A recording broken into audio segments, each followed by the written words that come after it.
Hello, everyone, and welcome to our Equitable AI Dialogues. I see that the people are slowly coming in. Thank you for joining us today. And as you know, we are joined with some great speakers that will be taking a moment to share how they are living with AI and what are their daily experiences as persons with disabilities. And I'm handing over right away to our moderator for today, which is David Baines. David, go on. Hi, thank you. Thank you so much, Margaret. Good to meet everybody. I see a few familiar names there, and it's lovely to see you. We wanted really today to do something a little bit different to some of the other dialogues we've had. Often when we talk about AI, we talk about it one step removed. We talk about it as guidelines and thinking about what others should do. Today, we wanted to look back and think, we've been living with AI, most of us now, for a year, 2 years, using AI on a daily basis, and really trying to pin this discussion down into what has that experience been like? What have been the positives that people feel really good about? And what have been some of the challenges they've been able to see that they're hoping can be addressed and mitigated in the future? With that in mind, I am really pleased to introduce both Bahar and Prateek, who are going to share with us many of their insights and their lived experience with AI. Bahar, Prateek, welcome. Thank you, David, for having us for this dialogue. Oh, you're very welcome, very welcome. Thank you for this opportunity. Sorry. That's okay. Just to begin with, just like to know a little bit more about you. Maybe Bahar first. Can you just very quickly introduce yourself and say a little bit about your immediate thoughts on what AI you've been using over the last couple of years? I'm Bahar. I'm disability justice advocate from Turkey. I've been working or volunteering in different NGOs and OPDs in Turkey. I'm using AI tools like ChatGPT, Claude, and other AI tools or AI-assisted tools to navigate around the world, which is dominantly shaped by the visuals. So AI tools are helping me to get information I need within the visual context mainly, but also it is helping and supporting me to just to create contents which is useful for everyone as well. Because, as I said, unfortunately, we are living in the world which is visually based. But also I am using the AI tools to solve some problems that I need to solve related to my daily problems or problems at work with the electronic devices or kitchen appliance. Oh, really? So there are a lot of stuff going on, like we are using, and when I look at the applications from my phone that I'm using, mostly I see the AI tools, AI applications, and AI assisted applications are the top of those. So yeah, just really that's really interesting. interesting. I'm going to come back on lots of things with you, I'm sure. Prateek, I mean, in a way, your needs are quite different to Bahar, in that you're a wheelchair user. Bahar is visually impaired. Tell us a little bit about yourself and how you're using AI. Firstly, thank you, David, for having me for this dialogue. Happy to meet Bahar. Before I tell you about what I do, Bahar, I will like to tell you, in India, we use this language Hindi, and in Hindi, Bahar means springtime, and everybody is very happy. So good to you have a very beautiful name. In terms of what I do, as you just said, David, yes, I'm a person with a spinal cord injury. I'm a paraplegic and a full-time wheelchair user. I'm a social entrepreneur and the founder of Ramp My City. Ramp My City is a social enterprise which provides simple infrastructural solutions at places of public usage to make them accessible for person with disabilities and the elderly citizens of India. What we essentially do is we equip public locations with ramps, toilets, parking, signages, tactiles, and various other infrastructure to make them completely accessible for person having any disability. So that's the work that we use. We are improving physical accessibility in our cities and making them barrier free. In terms of how AI how I use AI, well, AI is a big part of my life. Right from professionally writing email, drafting contracts, needing some financial help, to personal issues where I want an advice on an equation with a friend, or I need advice on my daily diet, or if I need advice on something I am not able to find on internet. So AI is really helping me in a lot of ways in different parts of my life. And I think slowly but steadily, I am becoming more and more dependent on AI to feed me every day with the knowledge I otherwise don't get outside. I find that really interesting. And I think one of the things that I notice is that both of you are talking about quite mainstream AI tools, ChatGPT, Claude, Gemini, and so on. These aren't technologies that are designed specifically for your needs, but are the things that everybody is using. And I'm just interested to start off. Are there any forms of AI that are specific to people with disabilities that you're using? Bahar, is there anything which an AI enhanced tool that's particularly for people who are blind or visually impaired that you like?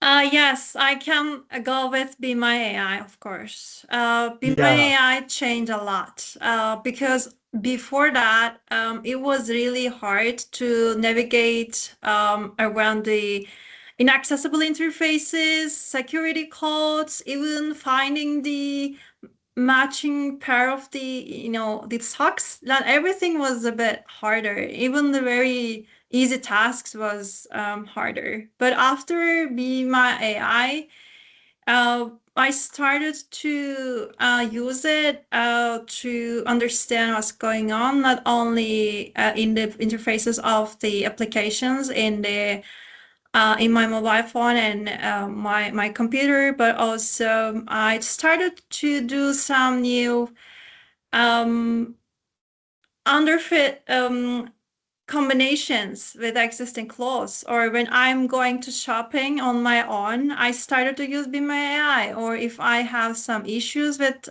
some stuff at home, like kitchen appliance or some electronics, I started to take a picture, and then even instead of asking other people or waking people up in the middle of the night or the early morning, I started to use this tool to solve my problems, to understand what's going on visually, and it really decreases dependency on sighted person in every setting, in nature, in photos, in social media, daily life, at work, everywhere. So it's really amazing development for me.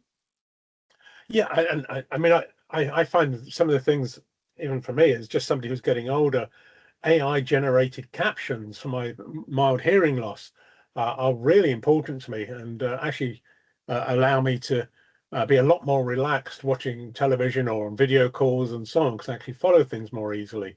But yeah, something which, probably a lot of people don't even think of as being AI generated.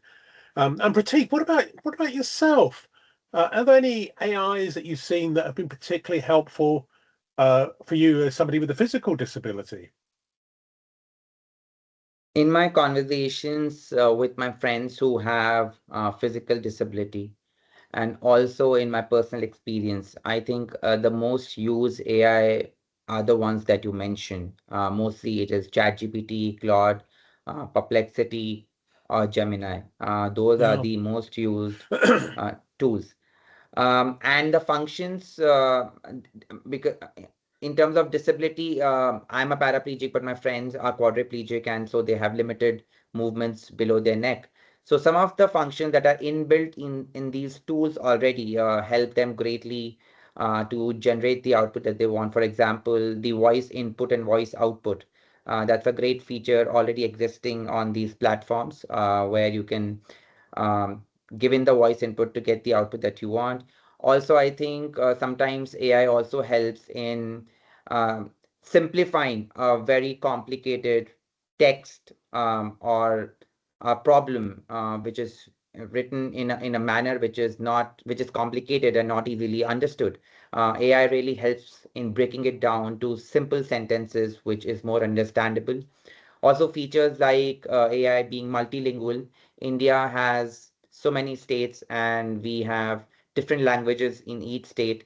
But AI has this great feature where people of different states can speak in their native language and they will get the desired results. So, those are some inbuilt features of AI that are really helping people with physical disability to be comfortable in using them. And I just want to say to everybody who's in the audience, as we get into these discussions, do feel free to contribute in the chat. The things that you're finding helpful, the things that you're finding more challenging, do put them into the chat and we'll pick those up as well and share some of those around. It'll be great to have your insight and inputs to the discussion. Can I So share just something else that I yeah, please forgot do, to, please. because it's really interesting detail when Prateek was talking about India. India was one of the countries that I wanna visit, especially Kerala. And I really like to do some solo trips. And in the past it was a bit harder, I have to get a map and I have to sign the particular just point stops for me to organize my itinerary. But after AI, I started to use it as a guide to define my itinerary and just make sure that I have a route that is organized database, and then I can visit the places, historical places, some other, markets and historical places when I'm having a solo trip. Like if it is really close to each other, I can visit them at the same day. So it started to be like easier for me. And I did my last trip to Georgia with AI, and it did work well. It has some errors, like sometimes it's just proposing um some places which is very close to each other but in different days, but it's more comfortable and more enjoyable compared to the past that I was trying to find a way, because I was checking every different social medias like Facebook groups to get the information that I need related to the places that I want to visit alone.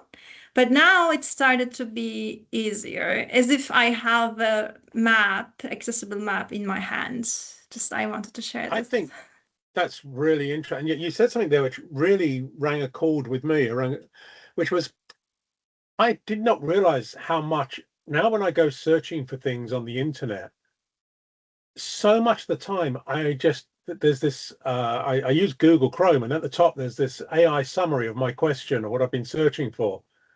And I suddenly realized I don't click on websites most of the time anymore. If I want to know, but that's normally enough information. Even it's something really silly like I've seen an actor on TV and I want to know what they've been in before. I don't go searching through IMDb or some discussion board or whatever. I'm just using the AI at the top and it's summarizing what I need. Um, I think that's really interesting. And Prateek, I mean, you're obviously interested in wayfinding and orientation and so on.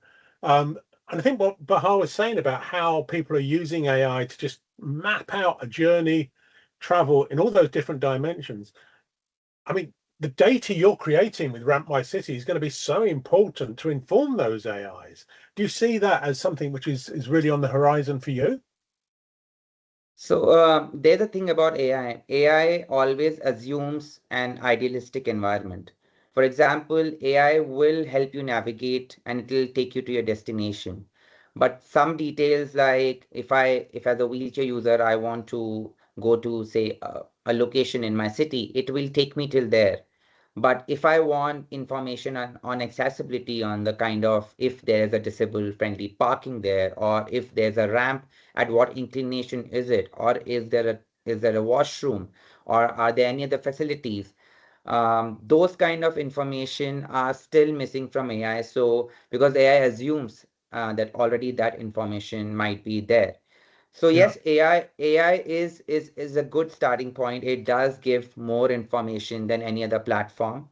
But because it is new and probably a couple of years old, we will see it evolving into a more complete system where more information on real world scenarios are also present in AI than just assuming that perfect infrastructure will exist at this location. So the data you're gathering, all the work that you're doing, and this takes us into a really interesting area to start us off with. The data you're giving is going to be so important in terms of people with disabilities getting good responses to the questions of the type that Bahar's asking. If we don't have that data, we can't answer those questions. Absolutely. So how we are using AI is that we are crowdsourcing our data. So what we are doing is whenever somebody visits any location in the city, we are building AI where you can locate the ramp, measure the gradient of the ramp, locate different infrastructural facilities for person with disabilities within that building, and then give us that information, which is real-time data, and which we can put out on our application or on Google, so that when Bahar travels to Kerala or Kochi in Kerala, she exactly knows what the place would be like, what assistance she might be needing, where she can be absolutely independent, which hotel she can go to, which tourist spot she can go to, which cab she can take. So there is all the data that is fed into the system with the help of AI. I think I mean, I think it picks up a really an interesting area, which is the whole idea of mobility. And I'm just interested, Bahar, whether or not the use of AI that you've had, have there been times at all where doing what you're doing, using AI to map out journey and to plan ahead, has it done anything really stupid for you and taken you somewhere which was supposed to be straightforward and put you in a very difficult situation? Has that ever happened to you?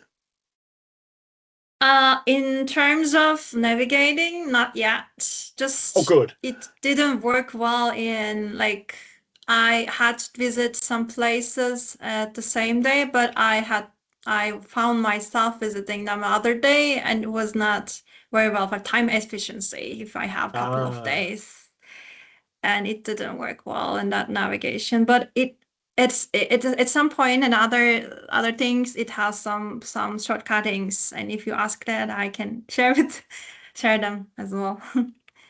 I mean, there's a Mhm. question from Kevin in the chat, and I think it might be interesting to both of you. Um, is there a cost challenge that you face in using and accessing AI? And then maybe we can come back and some of those other things that you found as challenges, Bahar. But price, is this a problem for you? Bahar, do you want to go uh, first? yeah, of course. AI is a problem. If I answer this question, navigation based, it's not that much, but otherwise, when it comes to live descriptions, for example, if I want to get some audio or written description of my environment, I need to pay, of course. There are some tools Mm, which are not affordable for everyone. And I think the tech companies are seeing persons with disabilities as people who are very rich. And when it comes to disability-based needs and services, I don't think it's going to be treated as luxuries. But in my trips, I didn't pay those that much. But otherwise, other problems, in other processes, as I just said, in terms of live descriptions, yeah, we need to that yeah. we need money for that. And it'll be interesting to see whether or not AI enhanced tools in the future become more or less expensive than current assistive technologies and so on. But Prateek, what about for you as at a personal level, and even from using it as part of your business? Is the cost of AI causing you a problem? It is expensive because a lot of AI tools that we use are behind payment walls. So even to use a simple application like ChatGPT, I do pay $30 a month. Yeah. And similar kind of subscriptions for Claude or Perplexity or Gemini, you have to buy them. Right now, it's the need of the business, so we have no other choice but to pay. But I hope that in the coming time, as the technology grows further, AI will be more affordable for person with disabilities. Otherwise, the access to AI will be very limited to people who can pay, and it will be only partially available to people who cannot afford AI. There's definitely the risk of new digital divides opening up around the world. Um, the AI divide. Um, I think you're quite right. If you hear odd little alarms going off in the background, we're having new burglar alarms fitted to the house. So please don't think that the house is on fire. It's just the engineers here suddenly setting off an alarm to test it's working. So yeah, don't worry if you hear strange bells. Bahar, you began to touch upon some of the other challenges or problems that you've faced. Do you want to just share a couple of those with us?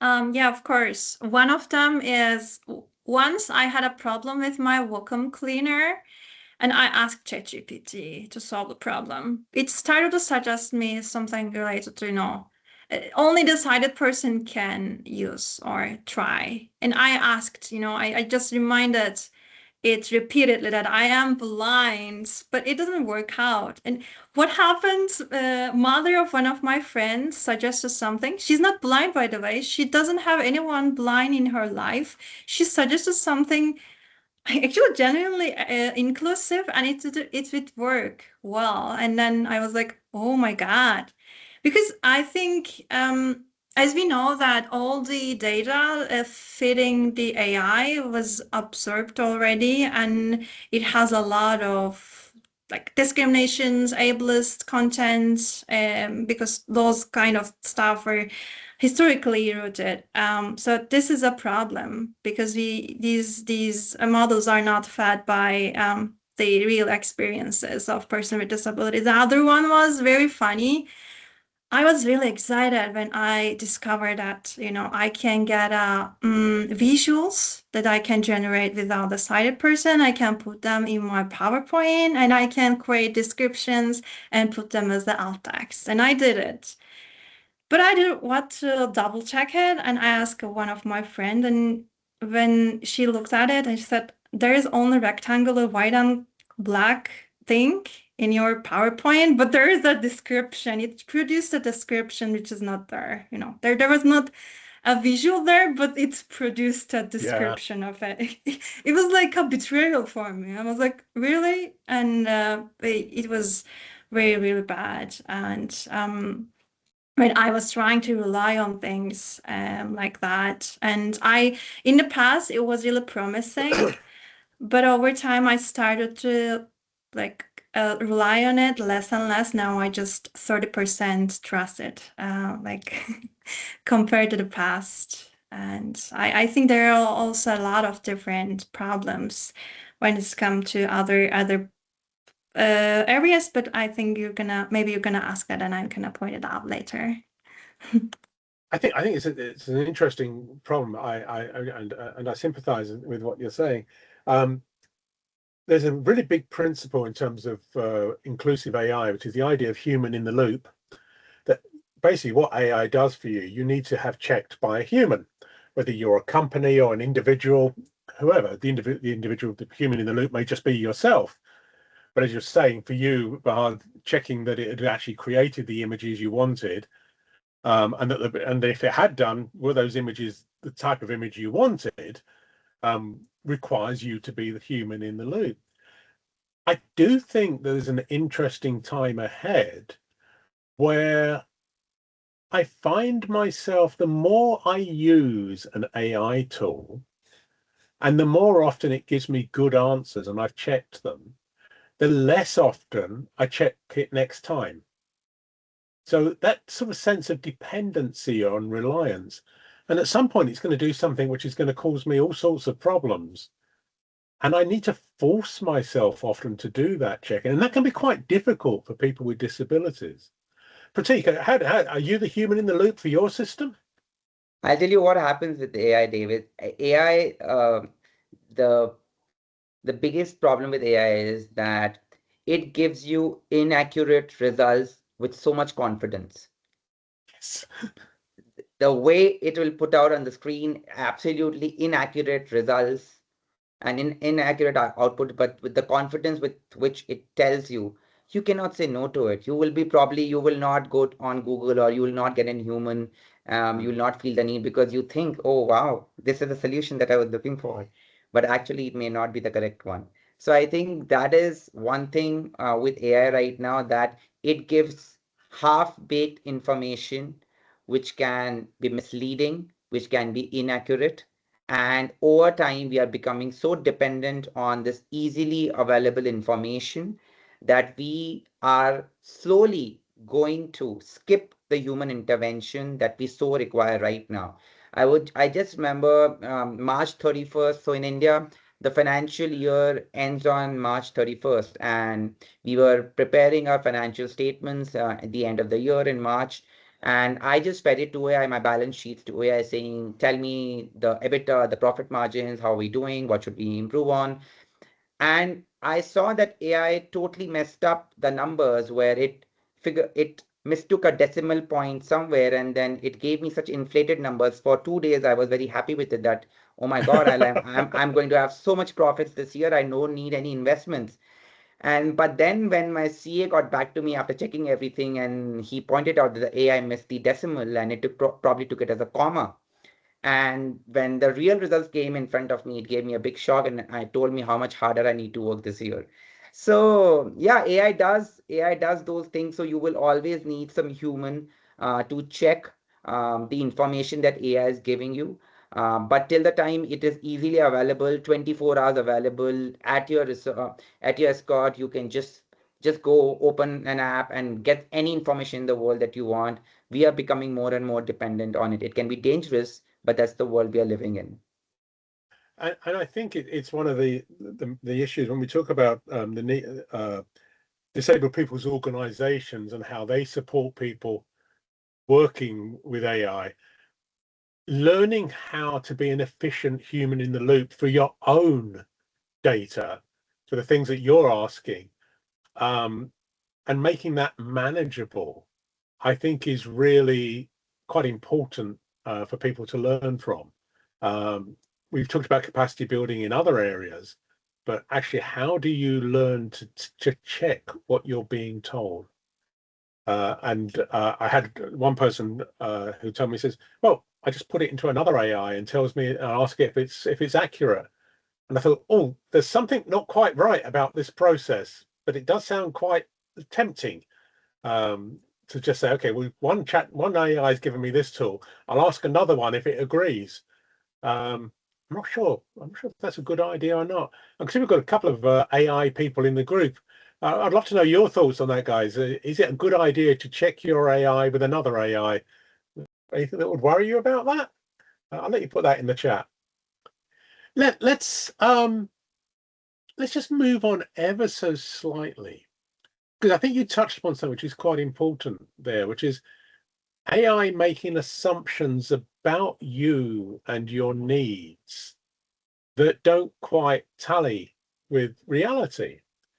And I just wonder if you've come across this, where even where you've sort of tried to say, I have a disability, I'm visually impaired, I use a wheelchair, whatever, the way in which it interprets that isn't quite accurate and doesn't reflect your real experience. Has does it not really understand who you are and your needs? Bahar, what do you think?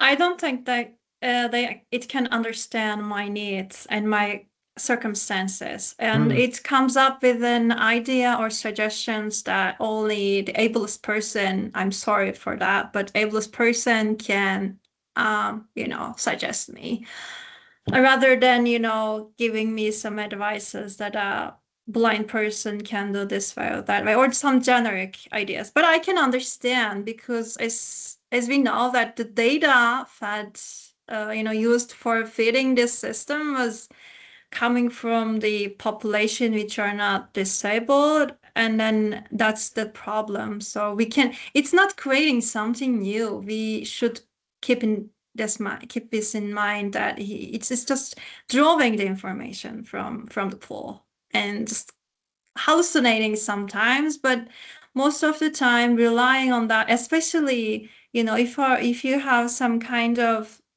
mental health crisis, as we are going through as worldwide, unfortunately, as a person with a disability, as having some psychiatric diagnosis, for example, I think this is really dangerous to rely on this AI. Or if you are a very young person who is looking for a new career path, or just trying to develop yourself in some areas, I don't think that AI is a good tool to use as a guide.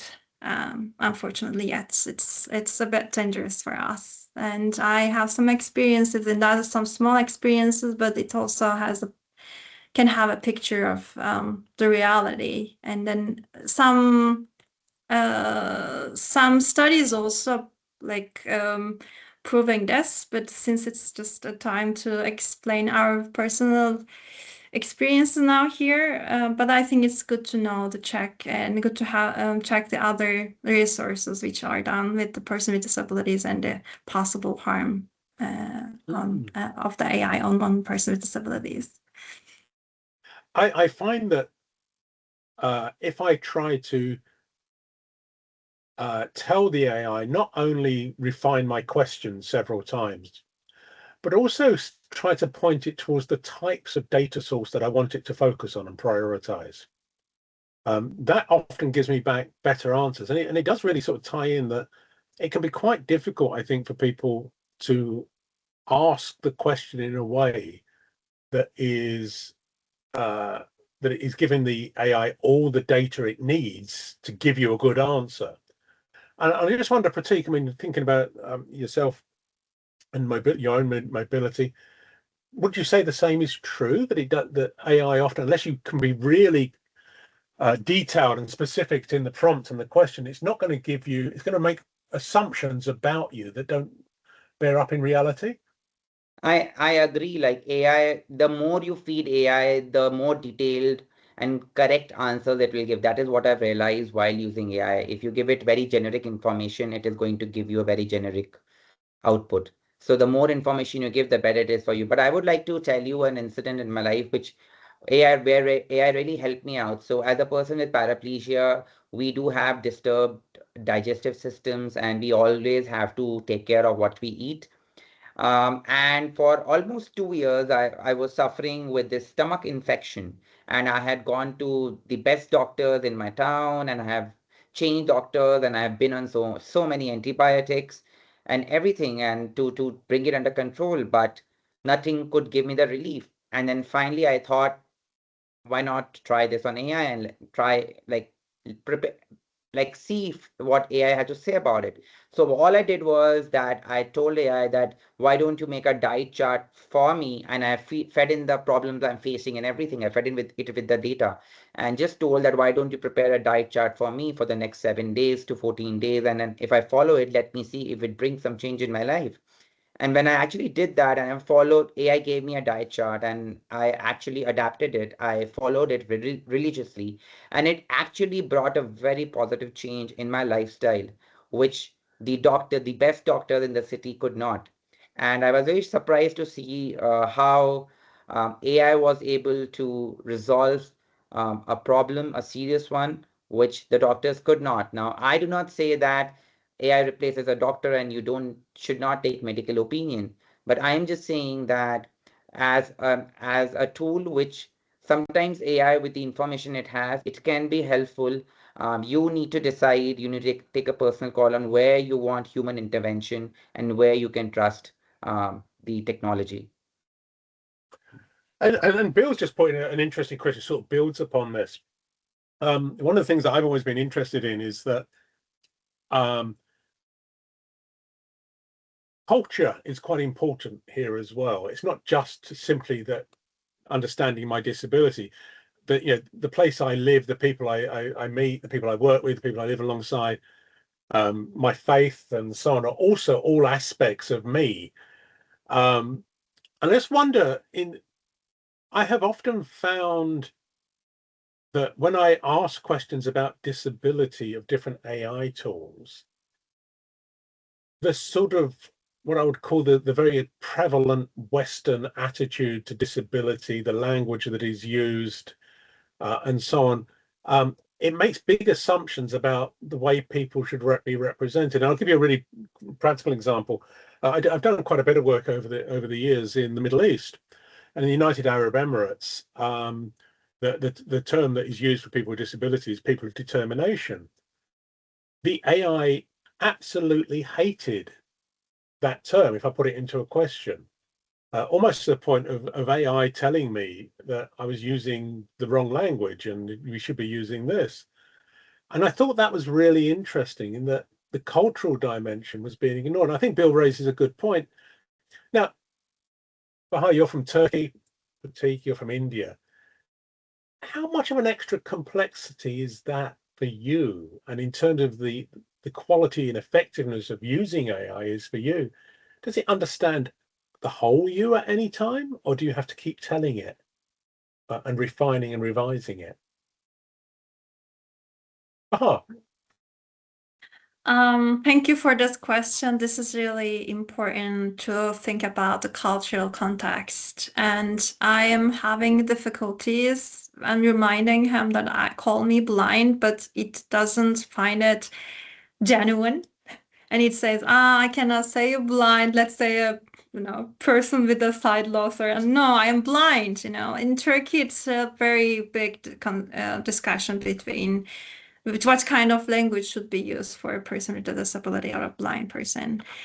But yeah, of course, I have to remind it that I'm blind, but I don't know, sometimes it's kind of the data, maybe it's like a private data because, these AI tools are tracking our information, getting information related to us, and we are not 100% sure that these information are not being shared with other third parties. But it's good to know that it will be good to know that these AI tools are open to discuss or open to get some open to give some information or come up with some ideas, which is including person with disabilities as well, or customizing these kind of answers for especially for multiple disabilities. Maybe we solve some problems related to certain disabilities, but when it comes, for example, if you are blind and an autistic person and you want to get something from Notebook LM, there's mind maps, there are just videos, infographics. Maybe it doesn't work for a blind autistic person. So this explainable AI stuff, it should be accessible. Maybe I want something like as a song or rhyme rather than an infographic, and these kind of things are really important. But unfortunately, the world is getting very visually dependent, visually dominated. That's why it's not opening space for multiple disabilities. So I think there's a really interesting little game to play with AI if you ever get bored. Should you ever get bored, ask it to write a joke about people with disabilities and see what it will do. In some cases, it won't do it at all. In some cases, it might give you something which is unbelievably offensive. But it's one of those weird things in humor. If it is a person with disability telling the joke about being disabled, that is completely different to somebody who's not disabled telling the joke about being disabled. And one of the big things, I think it's probably the modern Turing test, the imitation game, is can it tell jokes pretending to be disabled itself? But anyway, moving on from that little thought, Prateek. So, yeah, what's your view? What do you think? Every time I go to AI for any new conversations, I have to feed in the data of who I am, where I stay, what disability I have, who do I know, the Yeah. food I eat, and it doesn't remember the data. So I have to keep on feeding it every time so that I can get accurate results from it. So yeah, that is the dependency I have on AI, that every time I go, I have to feed it all the information so that it starts giving me the right kind of results. So yeah, that is something about AI that AI needs to work on. And I'm interested. One of the things that I've realized I don't do, and I've started to do much more, is when my AI gives me an answer, I'm more and more telling it either just on the thumbs up, thumbs down, whether I like that answer and whether it's useful, which I never did. If I used it, I used it. But if I didn't think anything, I just asked the question again. But I'm even going a stage further now and telling it your answer ignores this, or your answer is not accurate for me, and telling it why. And I think that is helping train not only the AI, but the AI for me in a much better way. I'm interested, Bahar, Prateek, do you give that feedback to the tools that you're using, or do you just move on? Prateek, what do you Absolutely, do? absolutely, I abuse it. Yeah, I I'm using too. I abuse it. I'll tell you, like, the dash dash you're not right. This is not the way to do it, and this is then this, that I want this results, and you are such a moron. You're not giving me the right results, and that's the thing about AI, right? AI will listen to you even if you're angry. So So all the things you can't tell your colleagues at work when they've done the absolutely, same yes, mistake, you can tell AI and get it out your system. yes, This absolutely. If could I be get it very out of my good for mental system, health. I don't know. This could be a good or a disaster, one of the two. it Bahar, does. do you? Uh, I think this is really interesting because if say some people are like criticizing others that saying like please don't say please to AI, but I think this is really important to say good words since we are feeding it. Uh, and I, we know I that a say lot of please and people. thank you to my AI all the time. And I also do Yeah, the and same to my I think we Alexa. should do that. We should do that. Yes, it is not like it's not okay. I got really angry and I started to say, "What are you talking about? You are getting very discriminative and this is against the rules and you cannot do that. You cannot do this." And yeah, we should just keep saying if it says something ableist or which is really harmful, but I don't know. We over time we understand and see that with the data that people are providing, with the prompts they are providing, it's changing and getting a little bit. There is a very very funny thing in with Grok. Grok started to respond to the people from the language that the Turkish people are using in Turkey, and they just restricted the access to Grok in Turkey. Maybe you heard about it because of the answers that Grok started to produce after chatting with other people or after the questions of people. And it started to offend some people in Twitter, in X. So it was really funny incidents. They're just blocking or restricting the access to Grok in the country. Very Yeah. interesting. I can't believe it. We're nearly finished. And I feel like we've only just started discussing it today. But just to come to a couple of closing questions, really. In one sentence, Prateek, you go first on this one. In one sentence, what's been the most positive impact of AI in your life? I think I've got a thinking partner and a personal assistant who also works as an executive assistant to me. I mean, um, AI for me has been a go-to person to begin things. I know it may not give me the most accurate data and it has to be verified, but I think if I need to get started with something today, instead of going to a human, I start with AI and then I take it to a human. So in that way, it has reduced the time it takes for me to complete tasks, and it has increased my efficiency. That is what AI is doing to me. Bahar, one sentence, what's been the best thing, the most positive thing for you? To access the visual world, to produce some outputs that is digestible for everyone. Because sometimes when you specialize in something, you start to fall into the technical terms. I'm that kind of a person, and really helped me. And when I'm trying to learn something, I'm sorry, this is not just one sentence because it has a lot of stuff impacting my life. So when I want to learn something new, it's really working very well to roadmap things. I believe that with the support and the input of disabled developers, people who are very smart and brave in the AI sector, who are also person with disabilities, the environment will change and it's going to be more equal over time. And Bill's putting into the conversation something which I think is absolutely critical. We're going to come back to this in a second, I'm sure. The importance of co-design, involving people with disabilities from the beginning of design of AI, rather than just giving feedback, is going to be really important as well. And on that theme, what's been the most negative or worrying thing about AI for you? Maybe if you feel you've already shared that, but Prateek, what's been the most worrying thing about when you've been using AI?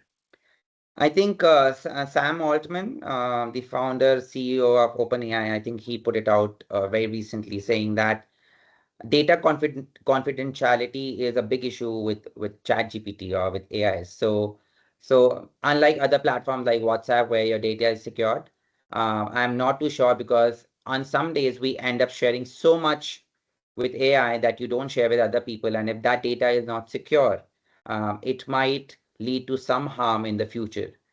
Yep. So that is something that I'm very worried about. Second is over trusting AI. As I said, AI gives inaccurate results with a lot of confidence, and sometimes it's difficult to turn that down, and you might take the wrong path.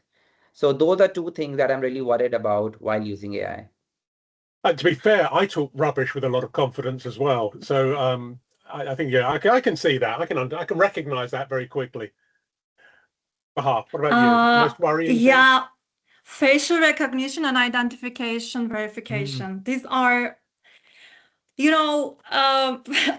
I cannot understand what's going on behind those things, but I cannot understand the concerns, of course. But when it comes to those stuff, I cannot verify my identification, and I have some problems. Like when I'm trying to verify myself in LinkedIn, I was trying to complete the booking process for my accommodation when I was planning to go to US, or when I was trying to move my internet provider through the Turkish e-governance platform. It didn't work, and you started to feel like it's something is going wrong with me, as if I have some problems. I don't have some digital skills, but it's not the case. And I think this is not a dystopia that we can see the person with disabilities cannot manage their finances, cannot get the adequate housing, and it cannot, get the job that they deserve, or they have the education or skills, because we know that HR sector is relying on AI tools, which is really scary because it's discriminating some kind of people. For example, there is a research that they are claiming that they are using those to understand the positivity or adjustability of the person in the team when they are hiring it. But it turns out that they are using DSM diagnosis or statistical, DSM criteria for understanding, and it's overlapping with these tools. This is really scary to. Thank Yeah. Just want to give a quick shout out to Hannah from Face Equality International, who's in the audience. And I've been talking to her very recently. Next week, we will publish a blog about facial recognition AI and people with disabilities. And Hannah very kindly gave us feedback on that before we publish. I'm going to have to ask you your last question. This could go on for another hour. but then can't these discussions always. But these discussions are important. We need to take them forward from here. What's the one concrete action, the one thing you want developers, employers, educators, policymakers, whoever, what would be the one thing you would say, I want you to bear this in mind for the future of AI and people with disabilities? Prateek, you can go first. What's the one thing you would recommend needs to be done? I think I would focus on the usability of AI. Sometimes people with two different disabilities may ask the same question, but in different ways. For example, people having intellectual disabilities or somebody having a cognitive disorder, they might be asking the same question, but probably there's some problem in sentence forming or just the way they put out the information. AI now will, instead of adapting to the user, AI will give very two different answers to the same question because they're put out differently. So what I would want is that the system adapts to the user, then the user adapting to the system. That will make a lot of persons with disabilities a part of the growing AI network rather than them adapting to AI. So that is one thing that I would want, that make AI usable for every person with disability. And Bahar? Data security concern is this it's remaining there. So I think we have to rely on the AI tools that is not using our data for compromising privacy or labeling us or using this as a threat, because I want to trust AI when I was asking question, prompting it, and also I want to trust AI that AI is suggest AI is working with person with disabilities in design phase. So these are I the think things that question of transparency is really important. Increasingly, we're not even going to know AI is there in the technology that we use. So we need to know that it's going to be transparent, not only in telling us that we're using AI, but how it's using the questions we're asking, responses, and the data from us. Transparency is going to be so important, and hopefully not in 50-page terms of service, which none of us ever read when we just click on accept and do things. Let me thank you.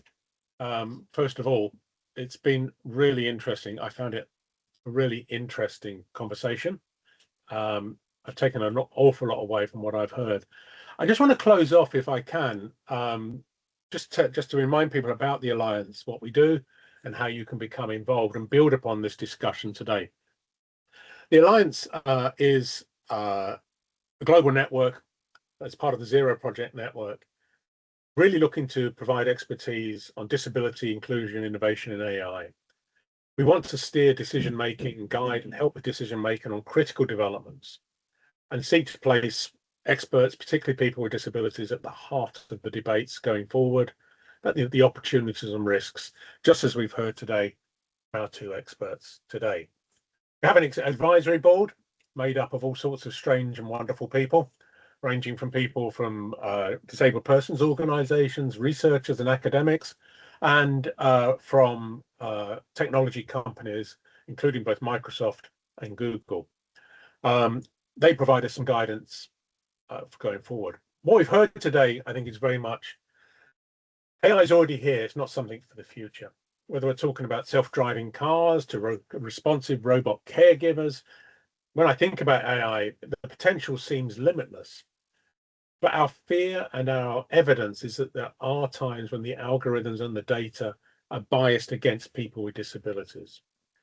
And we really need to see inclusion, accessibility, and equality as fundamental to both current and future developments if AI is going to meet real-world problems and real-world needs.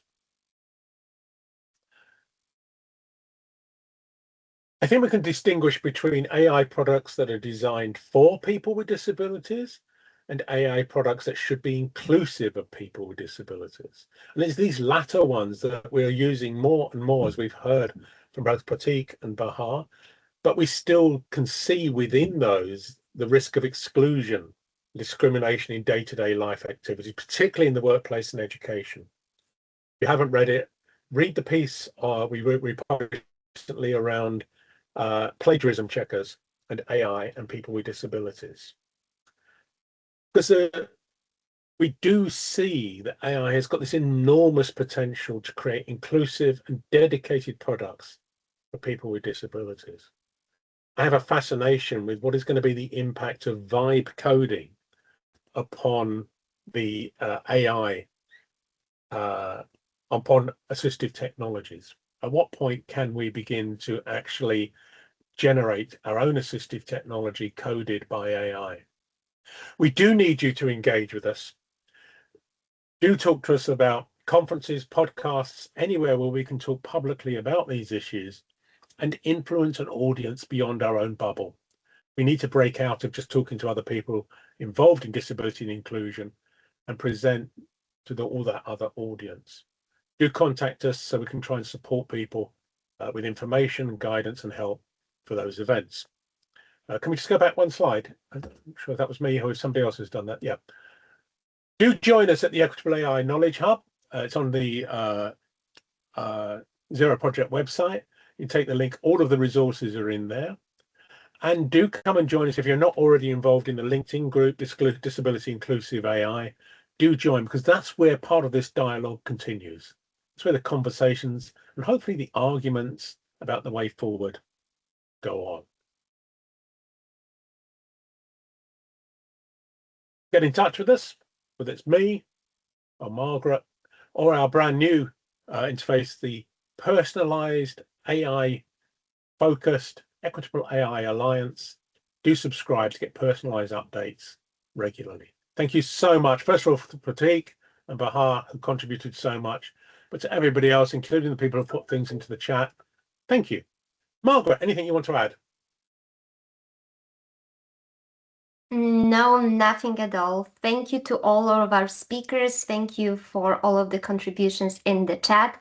And of course, our sign language interpreters that have been supporting us in this webinar as well. I think that we can safely conclude this webinar. We are right on time, so also thank you for that great time management, David. And we hopefully will see you in the next webinar as well. Look forward to it, everybody. Take care. Bye-bye. Bye. Thank you. Bye. Bye-bye.